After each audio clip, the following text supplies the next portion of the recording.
Okay, we're now on record, so we'll get this meeting underway.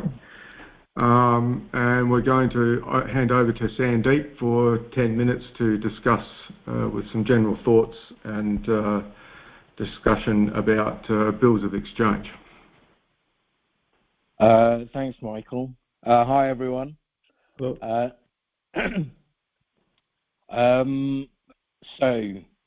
We're living with very volatile markets at the moment, and things are going up and down in big ways.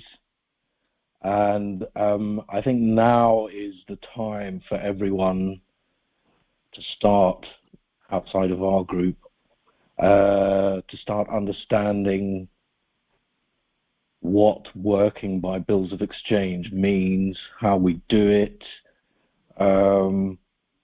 and it doesn't just apply to simple stuff like growing fruit or recycling steel. They're not simple things, but it's not limited to those kinds of activities. Scientific analysis starts, and the bill of exchange is the result. So it's a much more in-depth process that we have to get everybody understanding. So I think that the understanding will want to grow as markets become a lot more volatile, and they are going to get very much more volatile over the next few months and quarters and whatnot.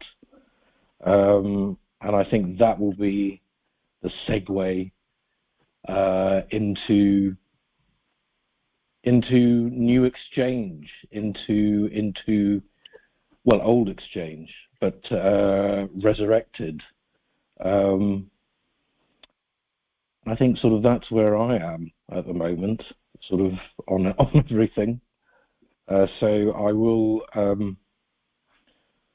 I'd like to say that we need to concentrate more on sort of recyclative ways of doing stuff rather than extractive ways. I think we talked about this on the previous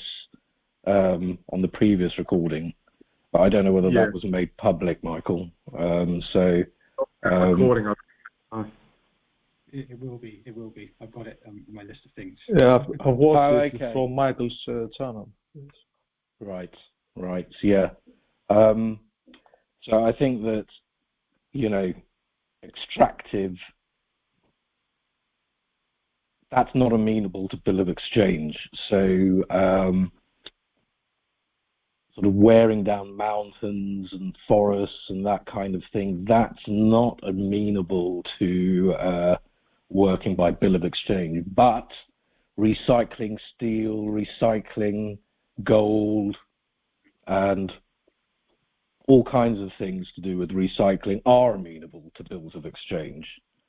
And that's the way we all have to think as the solution for all of our economic ills. There's more than enough stuff around to deal with. There's no need to go underground. And that's the way we need to think. Not that it's sort of directly relevant to our discussion, but sort of all of these oil and gas companies, the market value of these companies is below or near the scrap value of all of their machinery.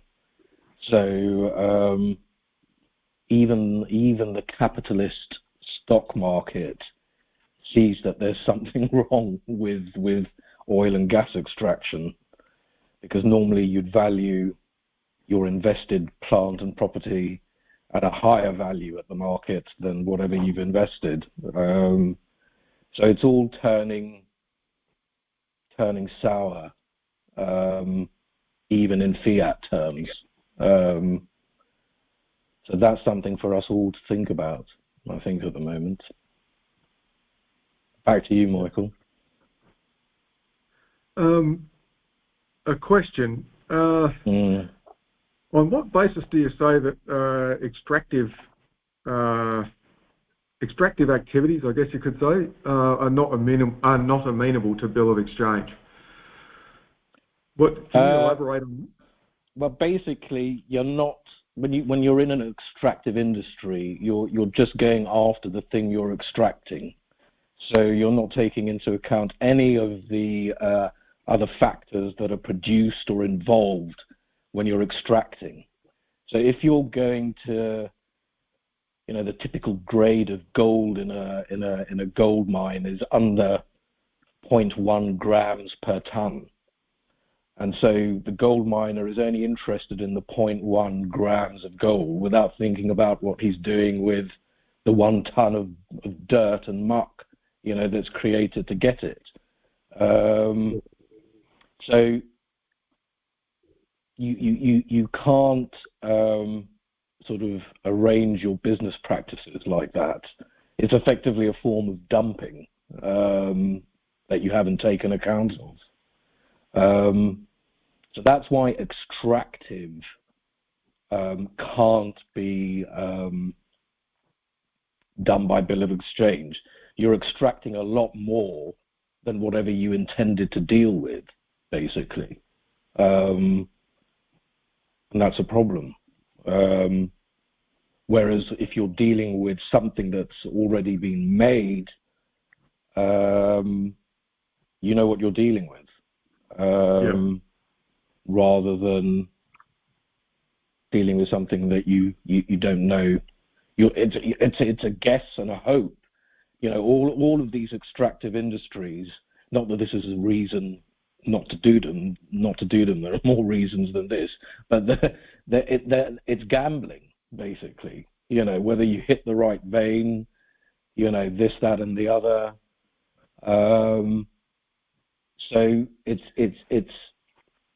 it's wrong from many angles, and that it can't be done by bill of exchange is just one sort of just one angle, basically. But you've got some scrap steel in some flats, just sitting there in ruins. That can be dealt with, and that's a source of steel. So that's what my broad thinking for that, the reasoning for that. Would this be with a focus on, what types of resource recoveries would, resources to be recovered would be most appropriate to get bills of exchange back into circulation? Yeah, I would say steel is probably steel and building materials, and that kind of thing.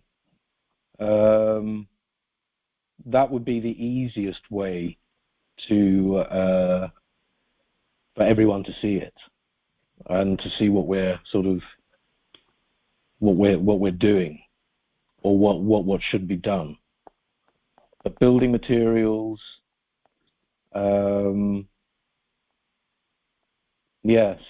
simple stuff like that. Unless anyone else has any sort of other ideas, we've tried strawberries and raspberries, and I don't know. Some people understand it. They don't understand the nuances of trade and exchange. So it's not just about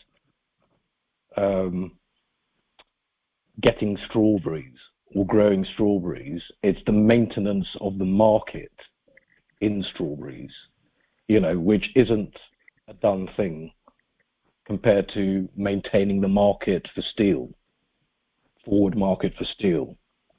So that doesn't mean it can't be done with strawberries. It will be done with strawberries, but it's currently done with something like steel, or copper or nickel or whatever, something which is obviously recyclable. But it doesn't need to be limited to that. So it can be, it is much broader. It's just that people understand strawberries more so than they understand refining steel. But then they think there's a simplicity to strawberries, which there isn't. You know, it's still quite complicated growing strawberries and coordinating all of that. So it's a work in progress, I think, for all of us. You're saying steel is the most commonly, or steel is one of the most commonly available materials that could be used as a medium of exchange in built? Even glass as well. Glass actually is probably perfectly amenable to it because you know, I recycling of glass is a weighable substance, obviously, and totally amenable to recycling. What if we get sources of gold, silver, and copper? What about what? Recyclable sources of gold, silver, and copper. What if we could get those? Well, those? It already is. You know, I mean, I don't know what it is now, but 10 years ago, 40% of the gold supply was from recycled jewelry. You know, so it's not from gold mines. That's a very small proportion of the gold supply. So same here. Hmm? Same here in my country that most gold that is in circulation for the last decades is from jewelry that people had. But also with glass, I agree with that. I can remember when I was a kid and we were going to the supermarket to buy beers. Well, not me, for the elder ones. After that, we went back and offered them the bottles, the glass of bottles. And the cashier opened the cash and gave us some cents for the glass. And it was not something, it was done by all of them, by all of us. So the glass bottles of glass were totally recyclable. Mm. Now there's no such thing. No. You can buy also honey. I buy usually 1 or 2 half kilos of honey every week. And it's put in glass, in bottles of glass. And after that, you throw it away. No one cares about it. No one takes it back. And they think it's garbage. They don't see it as something that can be recycled because there's no damage to it. You can actually get it and reuse it. I think this is very important, actually. Glass is you know, it's so taken for granted that it's there and that we have it. Wine was always cheaper than the glass bottle in which it was carried. It's only in the past sort of like 100 years that the wine in the bottle has become more expensive than the bottle itself. But it was never the case that you had, the glass was always much more in value than the wine. And they talk about a $500,000 bottle of wine. Well, what is $500,000? Is it the wine inside or the bottle? Because if you don't have the bottle, you can't carry the wine, you know. So all of this, the ability to package things and carry things, it's an intrinsic part of bill of exchange circulation. Because those guys who swapped, especially in medical supplies, recycling of glass and steel who replaced that with plastic, you know, and that kind of thing. Well, it's another avenue for their extractive ways of thinking. So if you had bottles of glass, obviously if you replace it with bottles of plastic, you're encouraging what shouldn't be encouraged, basically. And that's what's been going on, especially over the past 30 years in supermarkets. So milk used to be delivered by a lovely milkman in glass bottles to the front of every house when I grew up. Same here. You know, and we were very conscious about managing the bottles, cleaning the bottles, you know, you being fined if you break a bottle, all of those kinds of things. Sort of that mentality has been taken out of society, and it's just been replaced by sort of consumerism, in the sense of you can go to the supermarket and get it whenever you want. So why do you want it delivered to your door? It's sort of, well, I'd rather have it delivered to my door than go to the supermarket for anything, you know. But I'm not going to take a supermarket subscription for deliveries and all to replicate that. But we should all we all thought a bit more circularly when we had milkmen, and we all thought a bit more in terms of community, I think, when we had stuff delivered to our doors. Well, the last years... I'm surprised to hear you mention steel and glass, which are clearly objects of value, but I don't understand why you've proposed those objects or those substances in preference to gold and silver, or gold, silver and copper. I think, you know, it's not that gold, silver and copper are not involved in exchange. It's just a case of how much are they involved in general people's exchange, so, or whatever they do in life. And gold, silver and copper aren't really involved that much in people's lives. You know, you're not, unless you're in semiconductors or in jewelry or in pharmaceuticals, you're not going to be dealing with gold or copper on a scientific basis. Whereas you're more likely to be dealing with glass on a scientific basis, or steel.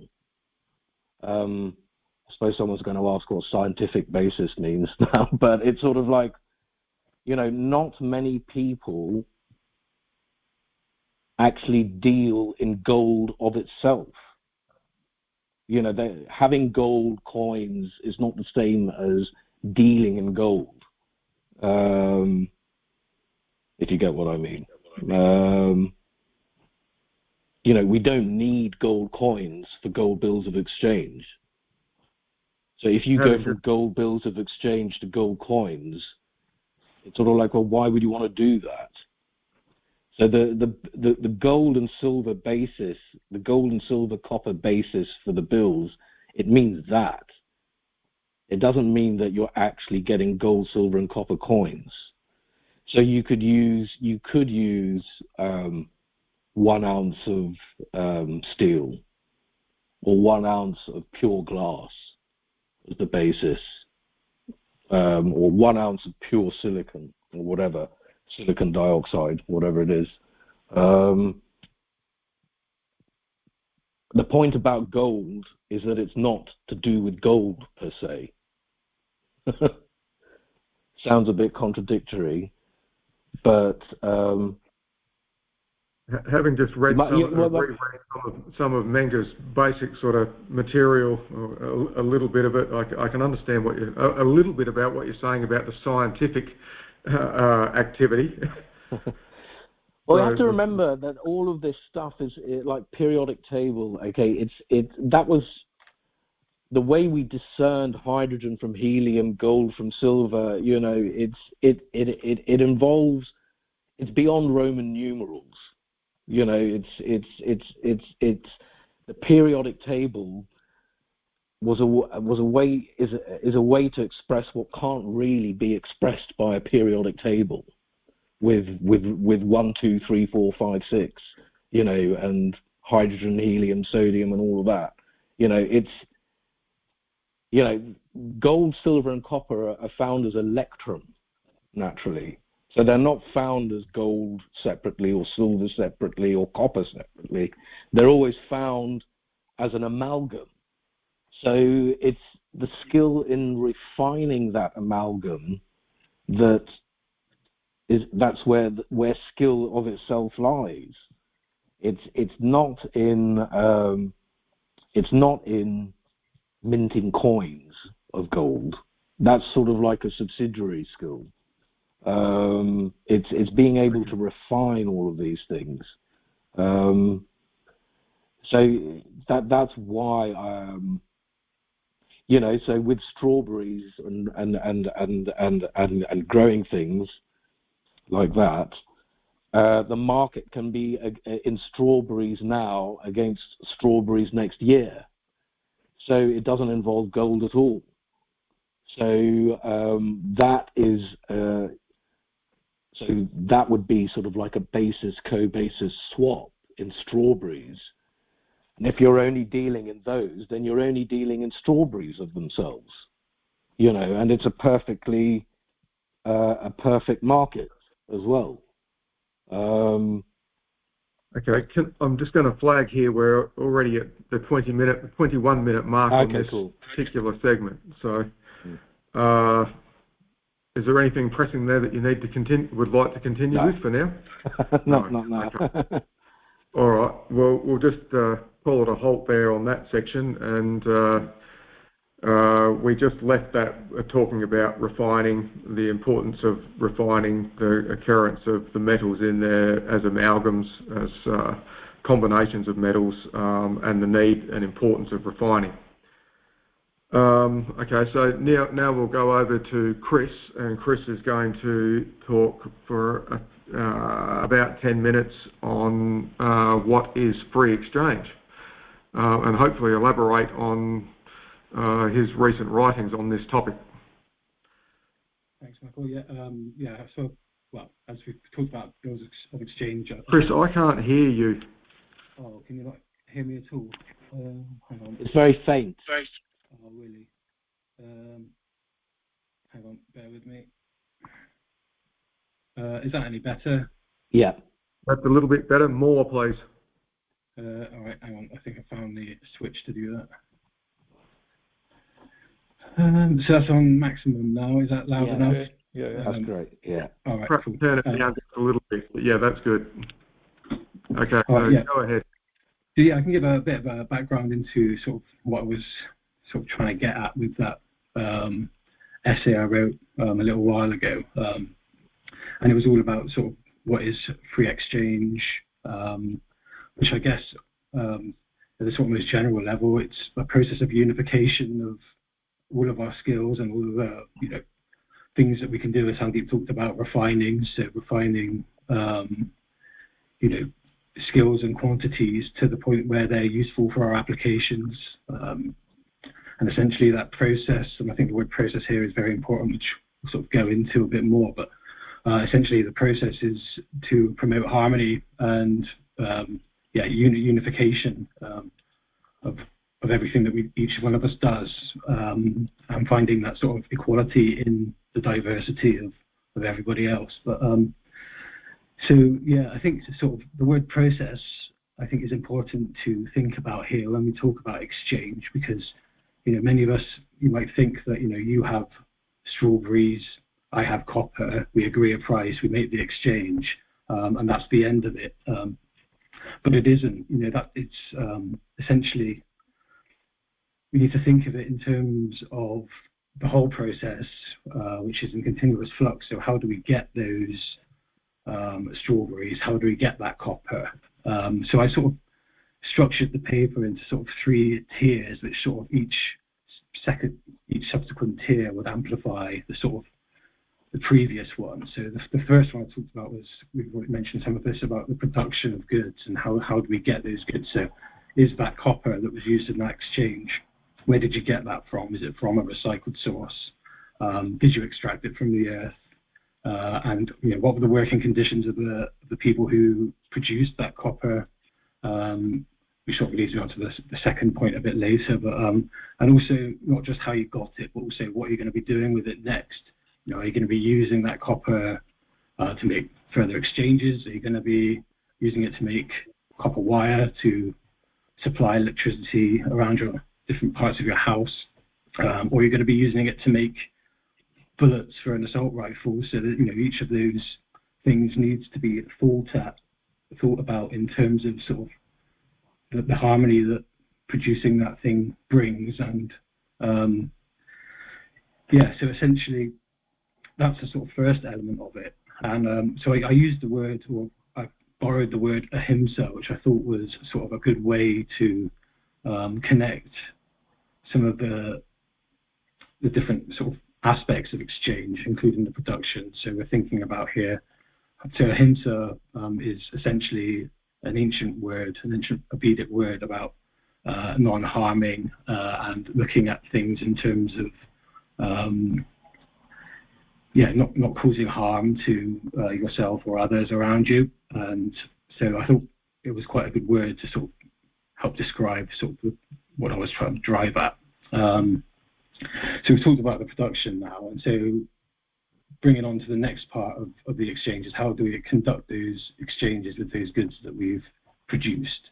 And so this is sort of a lot about what we're doing in CDC around market making. So the market maker is sort of a critical part of making these exchanges, and the sort of responsibilities of the market maker is to promote the exchange of those goods in a way that's sort of open and accessible and open to public scrutiny. So we talk about the concept of zero flux, which is essentially the exchange of quantities across the market maker's table. So the market maker would make two-way quotations. So he might be offering copper for strawberries, and then on the other side of that, he'd be offering strawberries for copper. And essentially, the main goal of the market maker is to make sure that those offers are maintained, those quotations, and they sort of they perform a balancing act based on the sort of the goods that people bring to market. So if he can see that he's accumulating too many strawberries and his copper is depleting, then he would need to adjust those quotations to change the direction of the flow so that he increases the amount of copper on his table and reduces the amount of strawberries.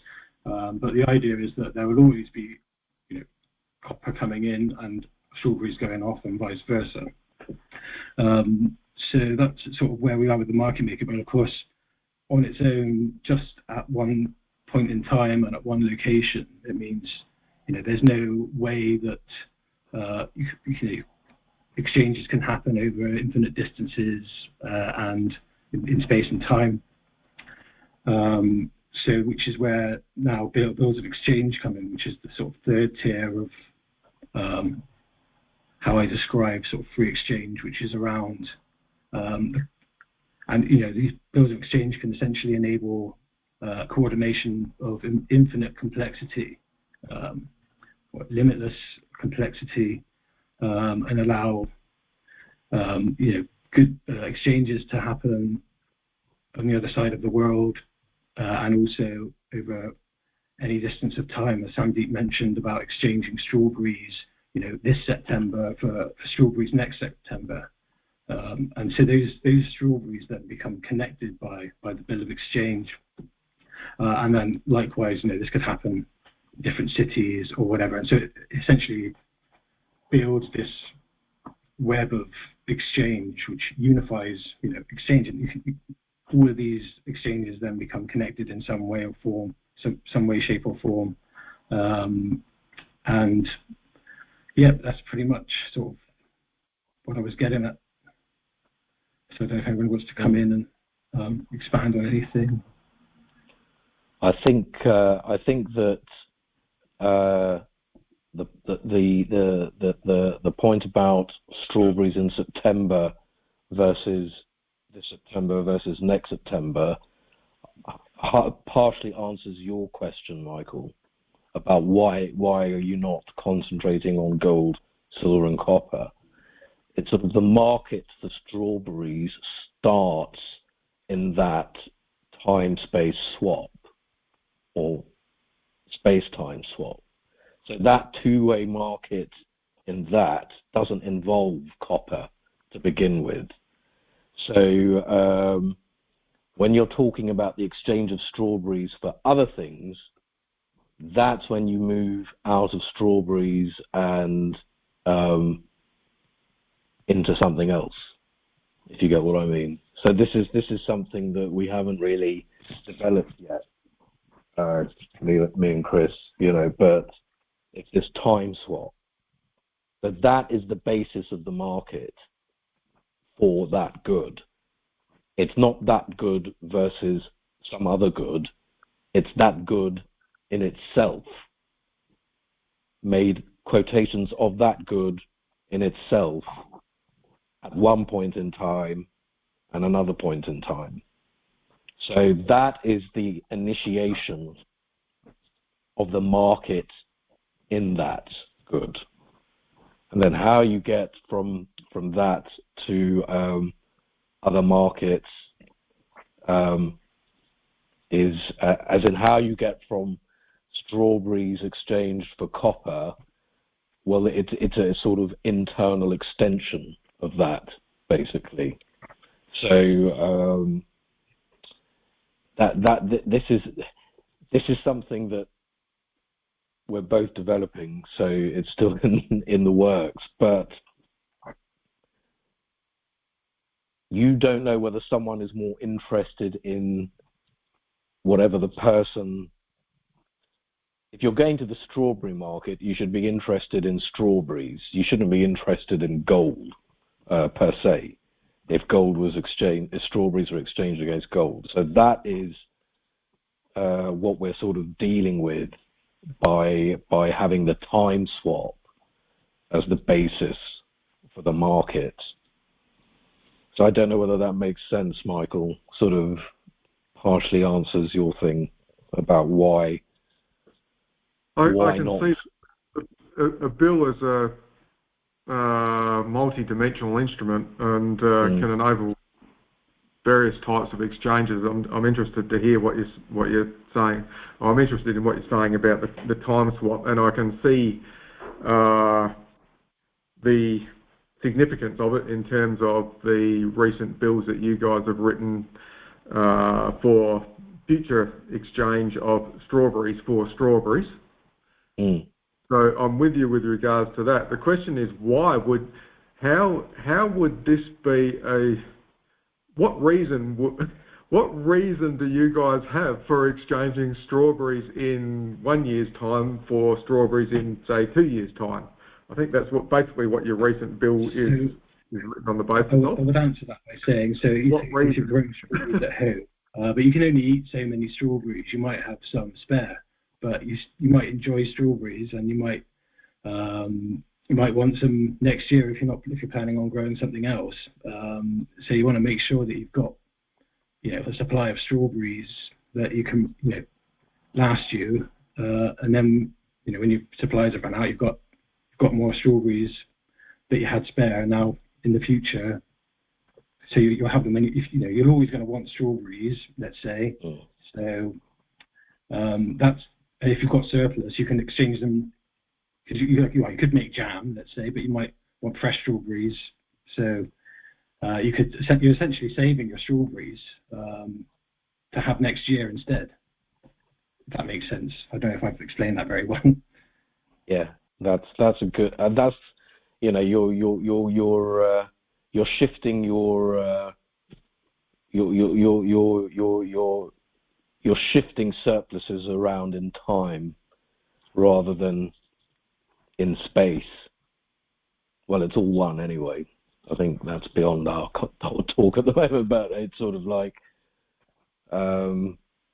you're just shifting, and we don't know what the quotations would be. So this is where commonly understood backwardation and contango come in. It's when you compare quantity quotations from now versus the future. So that's where backwardation and contango would come in. It's by comparing the quotations sort of for these time swaps, basically. So in a way, it's like sort of divining what or forecasting what the weather's going to be like, which is possible. Well, obviously it's possible. It's we've got weather apps, but it's also possible from a scientific perspective as well. Rather than whatever. Does this facilitate also the stability of the price, or it's not about that? Yeah. Okay. Yeah, I would think that. Yeah, it makes a stability of price throughout the years and months, basically, so that you're not inducing sort of like resonance, basically. You're counteracting the resonance that's naturally inherent in exchange and sort of things that are moving. So it's to stop. It's to dampen that. And we all know when resonance goes wrong, the Tacoma Bridge collapsing, for example, that's something that most of you guys would have seen. So that has an analogy in exchange as well. So you don't want that happening. You don't want the bridge being destroyed. You don't want wild swings happening that are problematic. Or seasonal swings. For example, some seasons, some products, not only strawberries, but some products are more inclined to have more big want. For example, in some seasons like Easter or like Christmas. So this might facilitate the stability of the production also, not only the stability of the price, the stability of the production of some products, let's say. Yeah, I agree. Yeah, it's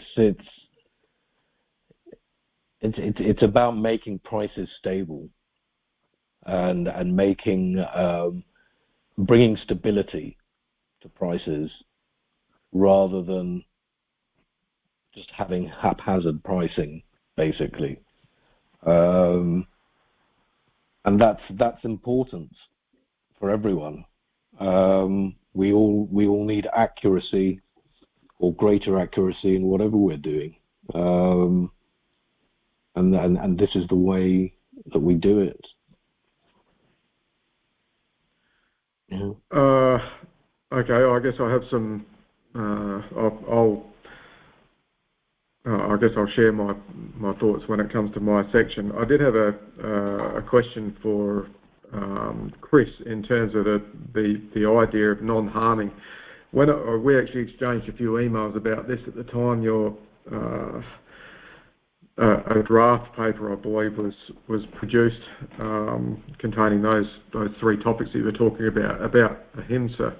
I just had a question about ahimsa in terms of the principle of non-harming. From my perspective, my thoughts were is it not the principle of consent and voluntary exchange that is important as the principle of non-harming? Where do you rank the voluntary aspect of exchange in all this, as opposed to the principle of ahimsa, which is the non-harming principle? Well, I think they're both fundamentally connected, essentially, because and I think it's important to think about in terms of non-harming. There's no like absolutes when we talk about ahimsa. There's not one. We have all these laws and stuff which say maybe killing is wrong or whatever. It's maybe not a great example, but there may be times where less harm is done by killing or whatever. So I think sort of each situation is different. Each needs to be considered. Each situation needs to be judged by its own merits rather than laying down these absolutes. Voluntary exchange. I mean, no coercion isn't free exchange by any means. But I think there are sort of principles that we have to consider when we participate in an exchange, and that's how it's going to affect ourselves and how it's going to affect other people. I don't know if that sort of answers your question at all. But I think ahimsa is more of something to think about when you're making an exchange or when you're doing anything, just to make sure that you're doing whatever activity it is you're doing for the right reason, rather than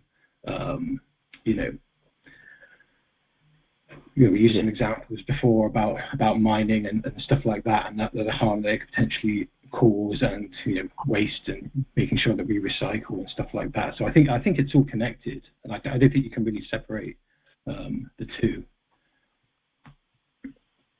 I think that if I could just add something there as well, we have to be very careful that we talk about weighing gold and weighing this and weighing that, and that's a scientific procedure. It's an analytic procedure, but it's very easy to go from that innocent analytic scientific procedure to weighing humans or weighing cattle or weighing things. And obviously humans can be weighed. I can be weighed. You can be weighed. But for what purpose? So it very quickly evolves into something, or devolves into something, which was never intended by the people who gave that light of analysis, that way of analyzing things. So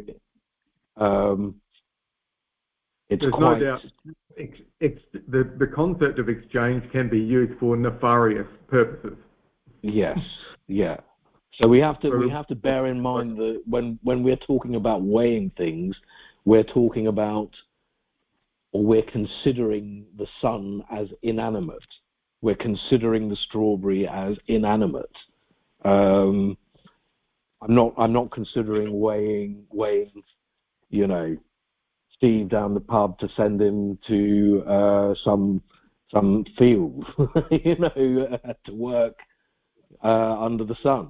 But that is the way that some people do think, and that's not acceptable. And that's against principle. Huh? The seeing of people as objects. Yes. Yeah. Yeah, I think when you use the word voluntary, but I think it needs to be voluntary across everybody who's involved in that, in terms of everything from the production to the exchange and to what that's being used for. That it's all exchange. It's all part of the same process. So I emphatically agree. We're nearing the end of this time segment as well, but that's probably a topic we can flag for elaboration in terms of voluntarism versus coercion, harming versus non-harming, and how that relates to free markets. Is there anything you'd like to add there, Chris, before we move on to my section? No, I'm happy to move on. Yeah, thanks, Michael. That's really good. No worries. Well, thanks so far for those inputs, and we'll go on to the section flag for myself, which was about promoting free exchange theory and practice. And I'm going to share a little bit about this for a few minutes. So I'm sharing it not because I've necessarily succeeded in getting free exchange going, but to get insights into how to promote free exchange and how to get it going practically and locally in our area, with the goal of actually obtaining an income in gold and silver for my own gratification, I guess you could say, and for the purposes of becoming, in my own life, free of government interference, which is something that I see as harmful and undesirable, shall we say. So I personally have a pretty strong personal drive to see free exchange reinstated. I see it as a worthy goal, something worthy to be achieved, and desire the prosperity and good things that could come out of it. So I have some ideas on theory, and I'm going to share these with you more or less for comment. I don't have a lot. I've actually been thinking about these issues quite deeply in recent years. So I have an idea that I've got down here: the act of voluntarily and/or consensually exchanging goods on a weight-for-weight basis in the absence of regulation, which means without recourse to legislative law, is the act of free exchange. This is my proposition. It is the act of voluntary exchanging goods weight for weight in the that is free exchange. But I have an observation in terms of probably relates to what Sandeep talked about before in terms of the free market. I find that people don't, in general, the majority of people don't want gold and silver. Neither do they necessarily want free exchange of goods for goods on this basis. And thinking about it in a little bit more depth, at least this is where I'm at in terms of looking at it. I see it as an ethical and moral issue. Now, I've been through some of Menger's works, and he talks about the ethical and the moral issues associated with exchange and his theories of observing social structures and things like this. So I may or may not be on the right track, but I would say that to bring gold and silver back to bring back free exchange require actions similar to getting people to do the right thing. And it is this aspect, or the moral and ethical aspect of exchange, that I think we need to understand and give clues as to how free exchange can be reinstated. I definitely agree with the concept that with the idea that it is bills that are the means to reinstating free exchange, because the bills, what I've found is when we're talking to people around us, or when I'm talking to people around us, the bill of exchange actually enables production to occur that would otherwise not occur. They enable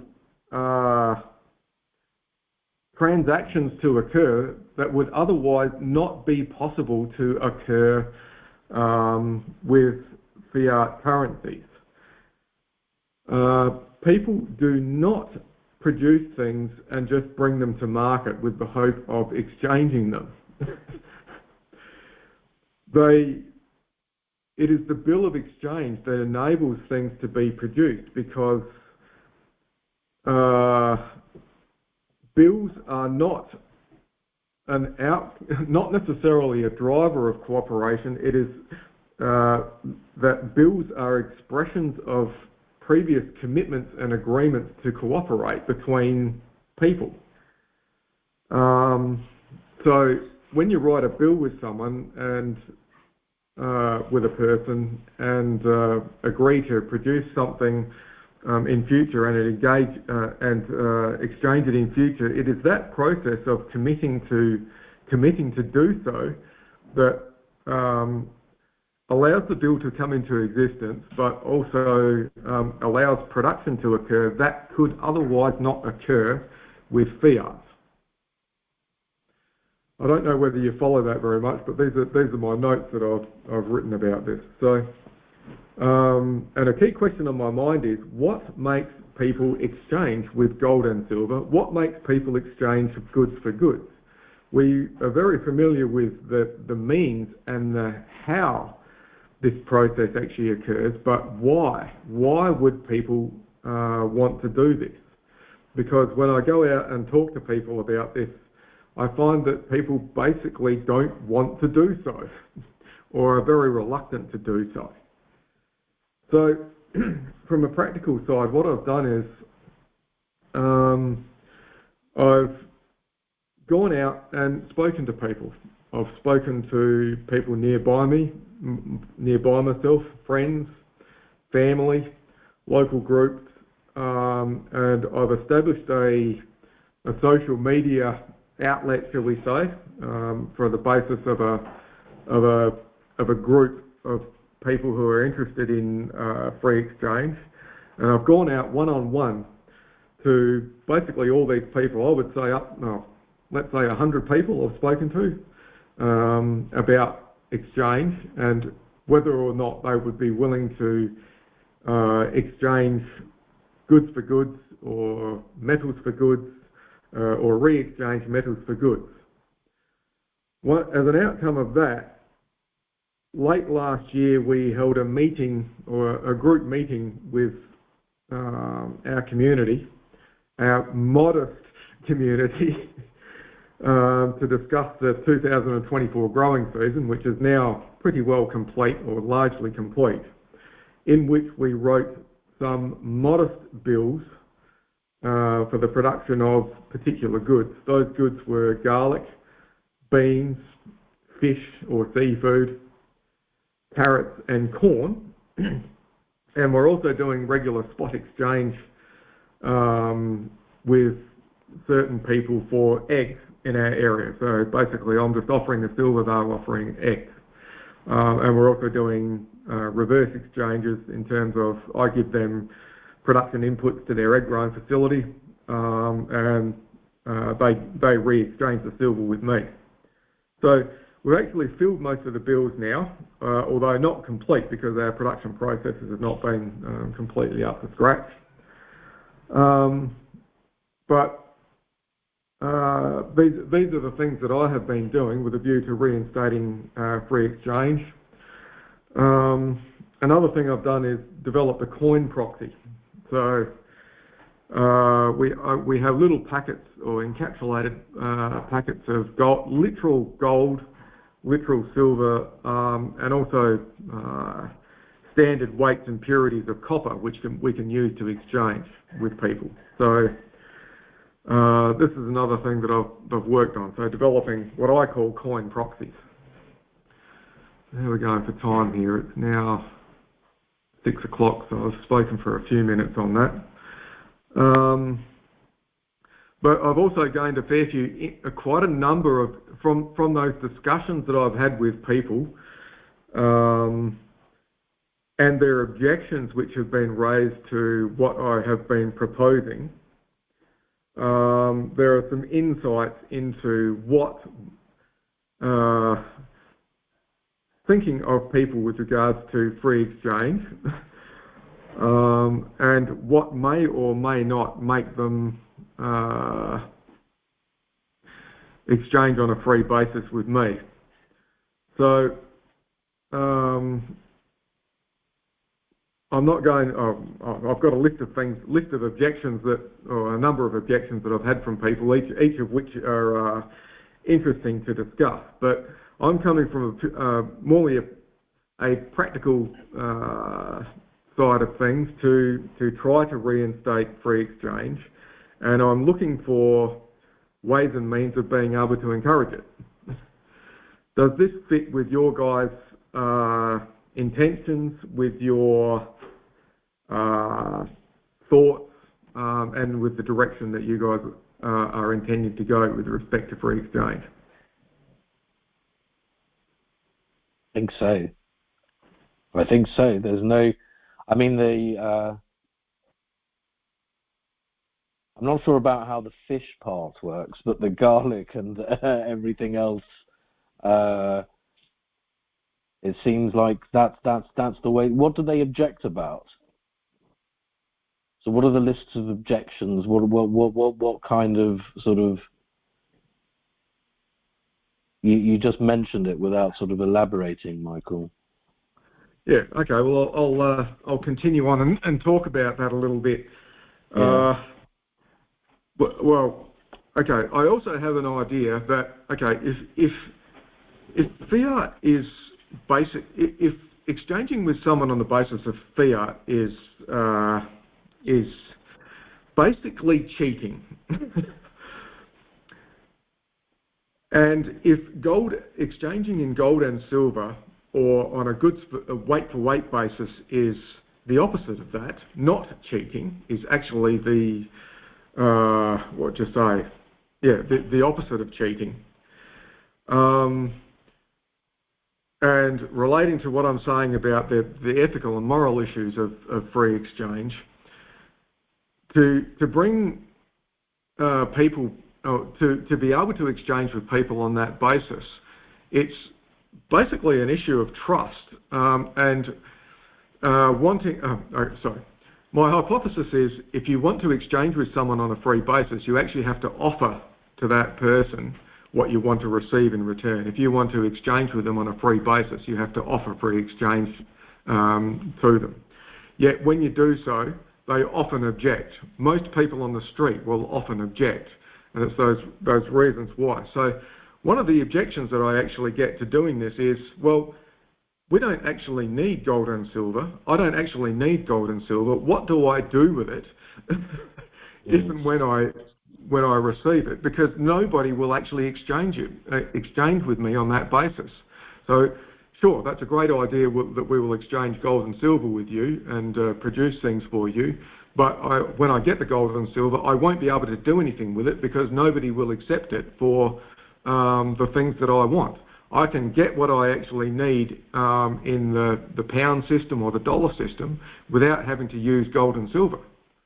So I therefore won't accept gold and silver from you. I won't exchange on that basis. This is one of the things that we get from people. Difficult to, I mean, they're in their own little world, sort of, It's very hard for people to see what we're seeing. I think that we have to appreciate that. If you can get everything that you need from bits of paper and you've never really thought about it sort of until this question from you, then maybe we should move on to people who do see problems with it. You know what I mean? It's time is precious. It's sort of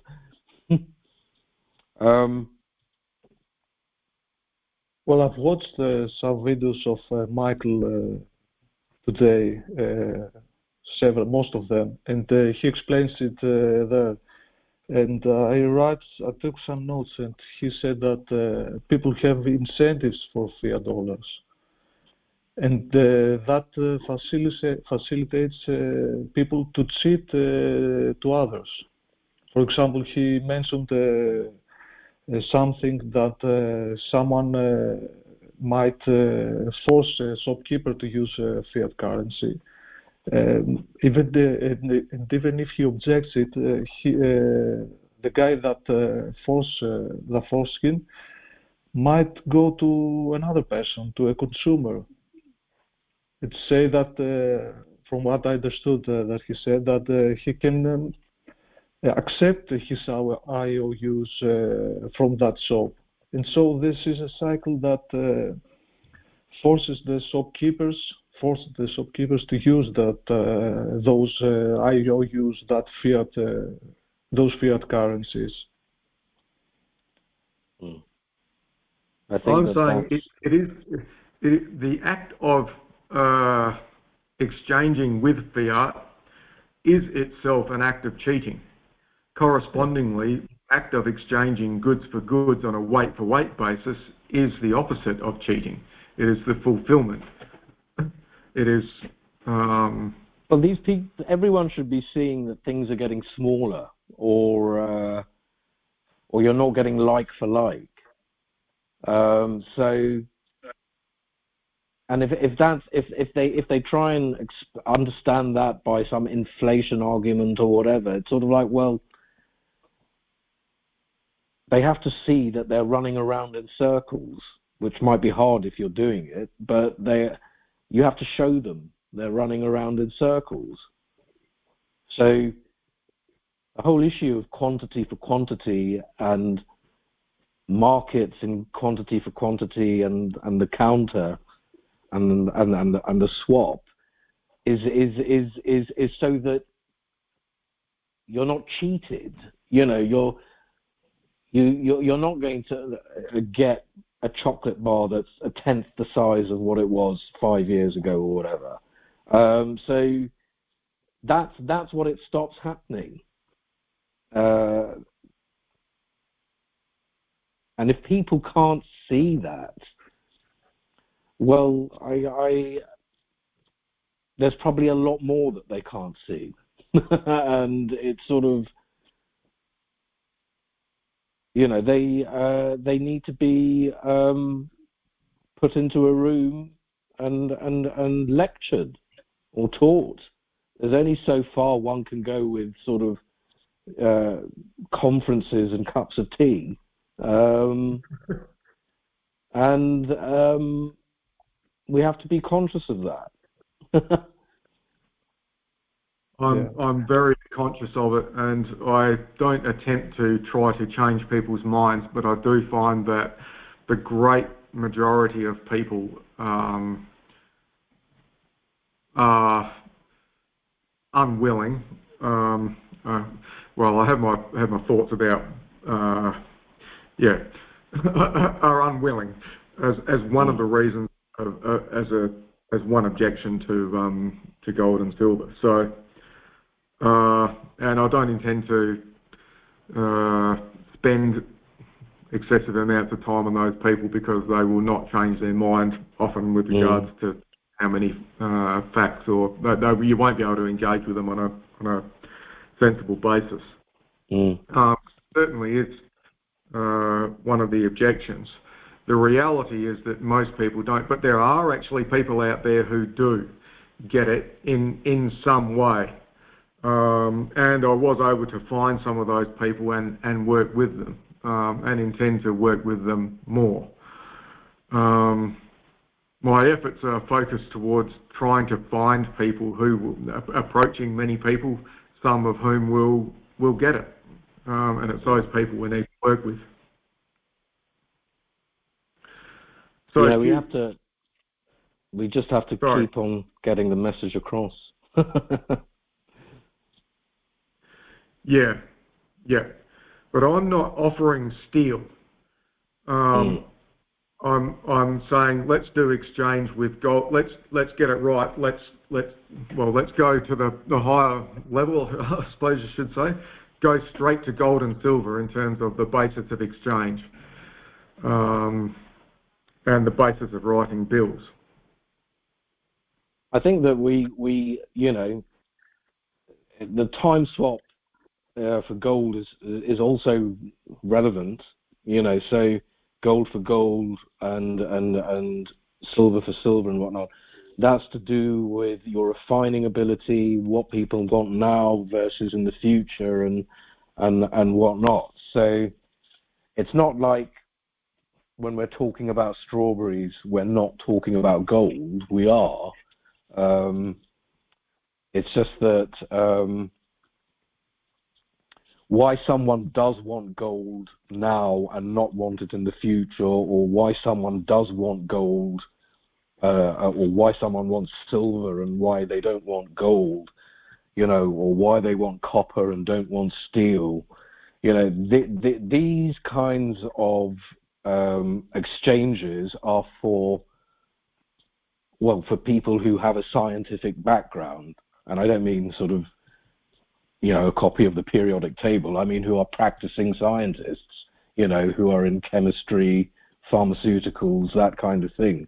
I personally have never had a situation where I've needed steel and not needed copper. I'm not, there might have been that I can't remember, but generally there's not, I'm happy with steel pipes or copper pipes. It doesn't really make a difference to me. But it will mean something to someone else. I don't know who they are. There's a technicality to exchange and technical uses of things which most people, of course, they will not be aware of, because most people aren't in those brackets of occupation, which is sad for them. But there you go. What can we do? We can only sort of keep on showing and educating. But there are technical reasons why you need steel instead of, or one isotope of iron versus another isotope of iron, or one isotope, one allotrope of carbon versus another allotrope of carbon. So there might be a reason why you need carbon-12 instead of carbon-14. So all of these things we don't talk about, but are a part of the exchange, basically. So that's what you have to get across to those kinds of people, I think. It's hard. And it's going to be a continual process of getting it across to them. Swaps, they just need to be continually reminded, I think. It is hard. People just don't see the problem. They don't see the benefits. They don't see. It's an uphill battle. It is. Worth the fight, but they need to be woken up somehow, and it might, and they might be quite soon, and then sort of we need to. Well, we've already got the solutions. They need to understand the solutions themselves, though, and we'll get there. It really goes downhill. Hopefully. Yeah. I certainly see a local path as the path forward. There's all these bad ideas are out there, and you've also alluded to it, Sandeep, or talked about it in your paper about the cult. That is the kind of mentality that we're actually up against. But the solution is small, start local, and work with the people closest to you, rather than attempting to go out and change the abstract others. Yeah, and see what are the needs in your local places. Yes. For example, yes. In some places they might not need silver or gold. They might need more steel because it's more in abundance, or because there's a need in other things like construction or whatever. So everyone must adapt, I think, to his local people or to its places. To the locality. Yeah. And I think that Nikolas is working on an essay still. So I think for the next meeting, we'll make that the basis for discussion. So it doesn't need to be next. How much time would you need, Nick? A couple of weeks. Couple of weeks? Okay. Yes. So let's pencil it then for this time next month then, Michael. Yeah? And because it's the essay that Nikolas is working on is more relevant to sort of every locality than it is it's relevant to every location. So wherever anyone would be reading it, it's relevant to them.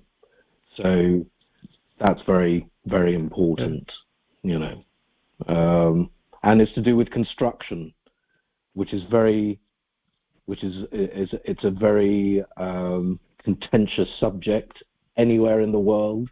Yeah. The price of a property, the price of a house, all of these kinds of things, all of the ills from that can be resolved by bill of exchange, and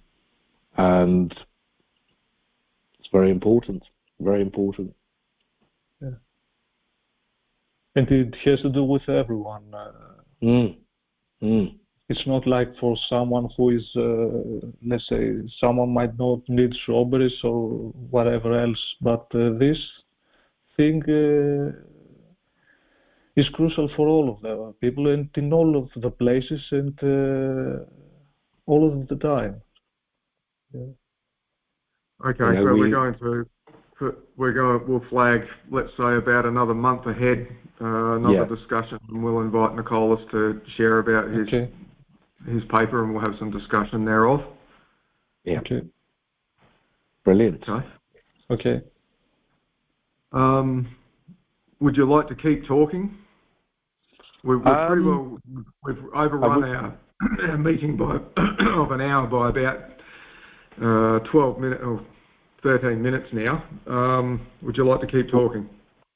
Well, I've got to go to bed soon because I've got my Wednesday. I've got to do things tomorrow. So I will. I would suggest that we wrap it up. Should we? Yeah. Okay. Okay. Yeah. Let's do that. Yeah. Yeah. Chris will get this recording up on CDC. Yeah. Shall we?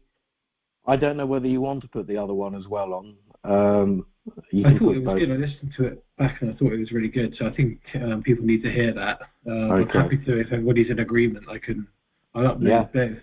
But I'll split it out a bit so we can drip feed it. Yeah. Actually. Yeah.